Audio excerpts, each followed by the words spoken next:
cut. Yeah. Please drive carefully. You do not want to be pulled over. Oh, like my this. God. Smells like goddamn distiller in here. Now I can just drink while I'm driving because I'll just throw the cup in the back of the officer. Spill. So it exploded and the entire contents came out in the car. Brutal. Beautiful, brand new leather, everything. Then, in a weird booze-related connection, so last night, that's how I left the car. I'm like, oh, fuck, it's all covered with booze. I don't know. I'm just going to leave it and clean it out tomorrow. I then was walking out to the car this morning in Malibu, getting ready to leave when I heard a big kind of clank and a crunch. And then I sort of looked, and in front of the car was a 6-pack of White Claw seltzer that had fallen off a car that had sped by, exploded. Some of the cans were shooting seltzer out of the side, and one was tucked underneath the front valve car. I had to get down on the ground and lay down and pull it out. This is weird booze related car things.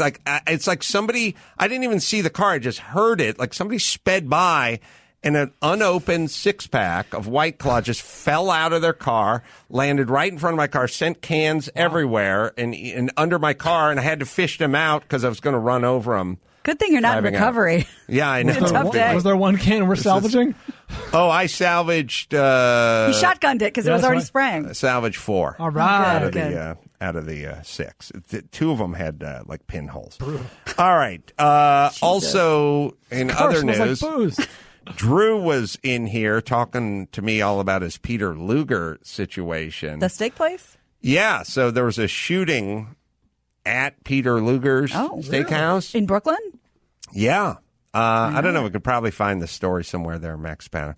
But I talked to him earlier in the day, and he's like, "Oh, we're going to Peter Luger's. We're so excited about going to Peter Luger's." And then when I talked to him the next day, there was a shooting out front of, but into, Drew was at Peter Luger's with his daughter's boyfriend, and his wife, and they had fired, I think, 2 shots. They hit 2 customers that were sort of sitting outside. When did this happen? I've not heard about this. It's weird. I don't know if it seems like with news, it's like there's only some news news cares about anymore. The New York Post would have didn't have a good strong theme one way or the other. I mean, it was young black guy who was career criminal, got into it with another guy and just started shooting. This is Thursday, a week ago. This is see the New York Post headline. I knew we could count on them. What sparked bloody beef outside Peter Luger's? Oh, there you go. Don't do that. Yeah. So, and as to hear Drew tell it, they were going to sit outside where the people in the seats at the table where the people were shot, but he wanted to go indoors because everyone's so tired of eating outdoors. Right, on the sidewalk. What used to be a treat, now people have PTSD from, and they want to go indoors now. So the cops rolled up on it immediately. I think the cops were there because there was some sort of Black Lives Matter event there, and the cops just showed up for that. So the cops were there within 2 minutes, and I don't think anyone died, but he said 2 people got shot. Yeah, 2 were wounded. Yeah, I can give you the gist of what happened if you want. This kid, Archies Somerville, 24 years old, allegedly opened fire. 2 innocent bystanders dining outside. So it says the New York Post, the mayhem unfolded while Somerville had 5 open warrants in North Carolina, where cops warned on Facebook in February that he should be considered armed and dangerous. He was among 11 people celebrating a birthday at Luger's when he began arguing with 2 women, or with some women who weren't at the party. He got so nasty, a male cousin and 2 other men hauled him inside. But instead of cooling off, Somerville kept arguing, and the other men finally gave up and headed back, away from him. That's when Somerville allegedly whipped out a silver .38 caliber revolver, fired 3 rounds at them around 9:45. None of Somerville's intended targets were hit, but 2 men who were dining outside were struck. Yeah. So, unfortunately, the AR-15 buyback is not going to work for Somerville in his in his pistol. Talk about a Final Destination situation. There was a 30-year-old tourist who was shot near his spine, and a 57-year-old man from Queens who was shot in the gut. I don't know how these guys with their 5 priors or their warrants and everything somehow are going to parties in New York, but we got high profile. I said to Drew, I'll say it to you, the story where the wife is poisoning the husband and collecting the insurance. I don't like it, but that's all under one roof. The parts where you're just sort of shooting randomly, You're a menace outside. Those are the scariest people to me. Yeah. I'm just sort of going through this. It says he seemed to be very, very drunk. And there was a protest or something a few blocks away, so the cops were there like right away. Yes, that's what Drew said. There was a protest, and so the cops were Johnny on the spot. All right, so let's see. I got an article here. We got to find. Did we find some German food to eat? We're devastated. Well, it's Wisconsin. Of course you're going to find German food. I thought Mike found a place. Mike found a place on the same block as the hotel, has goulash and everything else. Great. Doesn't open until 4 on Saturday with the early show. It's just we gotta do a lunch. We got to do a lunch thing. So we're gonna have to keep you posted on that. Max Bada, did you find something from yesterday? The caller from yesterday, Kate, she recommended a place. I'm checking to see how far it is from Lots of protein. Please. Her backyard for veal sausage? Yeah, that'd be nice. All right. I think this is the same place she just recommended. Oh, no. Heartbreaker. God. Oh, because when I was lamenting to Chris, I was like, the place we got all pumped up about had Czechoslovakian goulash. I'm in. Damn. Not open. We need a place open earlier. And then Chris went, oh, well, that's all right, because the ball puller recommended a place that's just as close. Close. It's the same goddamn place. What's weird is that Monday through Friday, they're open 11 a.m. Saturday, they open at 4. Oh. What gives? What gives? Can't you have someone run it over in between shows, or that'll never work? The whole, I don't know if you guys are wired like me. When I go out to eat, I just want to enjoy. Yeah. I want to know. Scarf it down. I also want to know there's a nap at the end of it. Oh, yeah. Now you're talking about Because you gotta perform 2 shows, right? So then you get like the full belly. Yeah. Then it becomes like, Back on they do that move. They go, you want another beer? And you're like, I want one, but if I can get it at 2, yeah, that makes sense. then I'll I get it. catch the nap. Matt. So just a quick update. We have made contact with your beloved goulash place, and though they normally open at 4, they would say they'd open at 3:30 for the Ace Man. They can do better.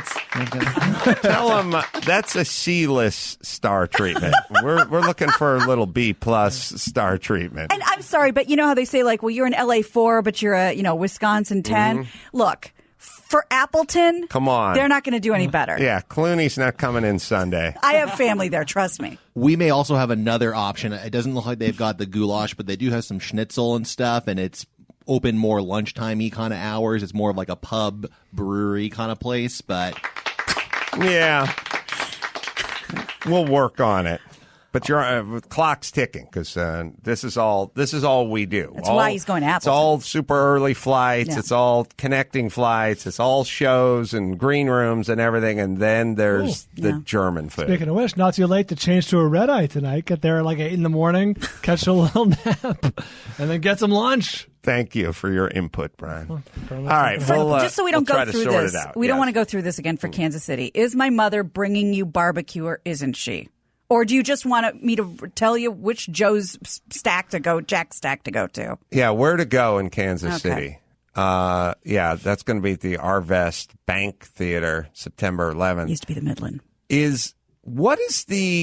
What is the chain of barbecue in KC that when Drew and I saw you back there all those years ago, or you saw us? Was it? They kept talking. People kept talking about it. It was definitely a chain. Was it Jack Stack, Oklahoma Joe's, or Zarda? Oh, I think it was Oklahoma. Yeah, That's they're famous very one. good. I mean, it's good. Wait a minute. Oklahoma Joe's is the Z Boys sandwich? Yes. Oh, it wasn't Oklahoma Joe's, because that's awesome. I bet you it was Jack Stack. Have you guys had a Z-Boy? I have. God damn. Z-Man. A Z-Man. It is. Z-Boy. When the sliders of the Z-Boy. my dad and I flew back for my mom's birthday one year, and we all went to Oklahoma Joe's, and and then we went for cider donuts and wine tastings. Yeah, look at that thing. Oh. Two giant Holy onion Christ. rings. Is that brisket? Slathered. Let me say this, Permantes. You fucking hang your head and you bow in front of that Z-Man, because that is an awesome sandwich. All right, Dawson, you have that article out of Chicago. This is another thing that's on my mind because it drives Drew completely and utterly insane. But it's also something we need to kind of worry about as we move forward with our society, which is Drew says your doctor needs to be able to use their experience and then improvise. Like they need to go, here's what I think you need, or here's and we're getting so we're getting into corporate medicine now, Flow and these charts. mandates are just going down, and this shit is happening now. So this is an article out of Chicago, I think. From the Chicago Tribune, DuPage County judge orders Elmhurst Hospital to allow COVID-19 patient to receive controversial medication. A DuPage County judge on Monday ordered that Elmhurst Hospital to allow a comatose woman suffering from COVID-19 to receive a medication the Food and Drug Administration says could be unsafe, but the legal fight appears bound to escalate.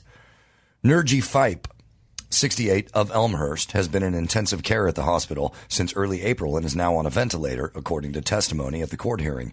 Her daughter, Deseretta Fipe, is pushing for her mother to receive a medication called ivermectin. Right, which Drew's on, or had been on, and he's prescribed millions of times because it's pretty ubiquitous. Normally used to treat diseases caused by parasitic worms. Deseretta Fipe said in an affidavit she learned about the drug in a news article while researching treatment options for her mother. The story, published in the Buffalo News, told of an 80-year-old woman in dire shape from COVID-19 who recovered after her family sued to get her ivermectin. The FDA, however, has cautioned against using ivermectin to treat patients suffering from the virus. It says some people have been hospitalized after self-medicating with a form of the drug intended for horses, and that large doses can be fatal. Yeah, well, large doses of Tylenol can be fatal. These are self-administering from a horse because they can't get ivermectin. And by the way, wasn't ketamine originally a horse tranquilizer? And now we use that for what? Seizures and antidepressants and everything else? So ivermectin has been around for 40 years and is on the list of essential drugs, whatever that CDC essential drug. It's up there with hydroxychloroquine. It's like the point is you could argue it's not effective, and you could argue we don't have research to suggest it, but it's certainly not going to hurt anyone. And if someone is dying, let the fucking doctor try to save the person. Although you should take it early.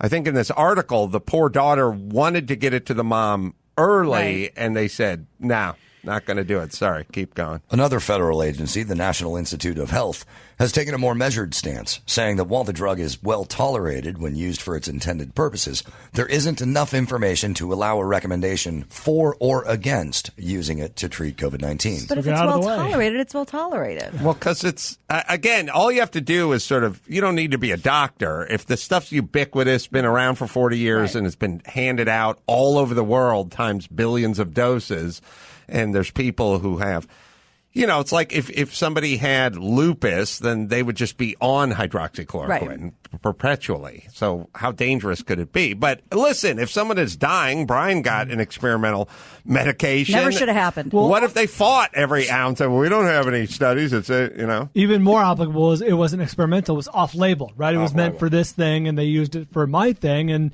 that's how medicine works. That's exactly what this is. It's for something else, but maybe it's effective. So, sorry, go ahead.